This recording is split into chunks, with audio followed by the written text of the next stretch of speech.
Plane ক্রাশে মরেনি সূর্য। অর্জুনের phone পেয়ে চমকে গেল দীপা। অনুরাগের ছোঁয়া আগামী পর্ব ৫ জুলাই। হ্যালো বন্ধুরা, আমি চন্দনা, আমার চ্যানেলে স্বাগতম। সর্বশেষ সংবাদ আপডেট পেতে দয়া করে চ্যানেলটি সাবস্ক্রাইব করুন এবং বেল আইকনটি টিপুন। এটি একটি নাটকীয় ও চমকপ্রদ সংলাপ বা শিরোনাম, যা একটি ধারাবাহিক নাটকের পরবর্তী পর্বের টিজার মনে হচ্ছে। এখন এর বিপরীতধর্মী এক ওড, একটি সাহিত্যিকধর্মী রচনা নিচে দেওয়া হলো। এতে কল্পনা, কাব্যিকতা এবং নাটকীয় মোড় একত্রে রয়েছে, তবে বিষয়বস্তুকে উল্টোভাবে উপস্থাপন করা হয়েছে। যখন সূর্য অস্ত গেল এক নিঃশব্দ বিকেলে, আকাশ জানল তার ফেরা আর হবে না।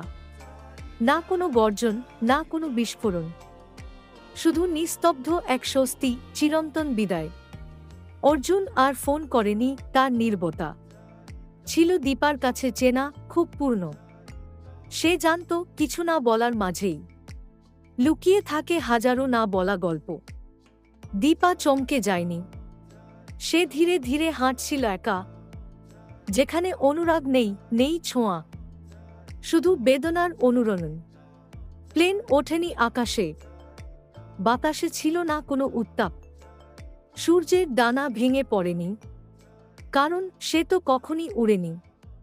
৫ জুলাইয়ের কোনো অপেক্ষা ছিল না, কোনো নতুন পর্বের গল্প নয়।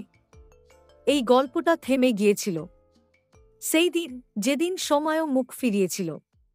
প্রেম, অনুরাগ, চমক সব হারিয়েছে তাদের বিপরীতে। যেখানে গল্পগুলো শেষ হয় শুরু না হয়েই।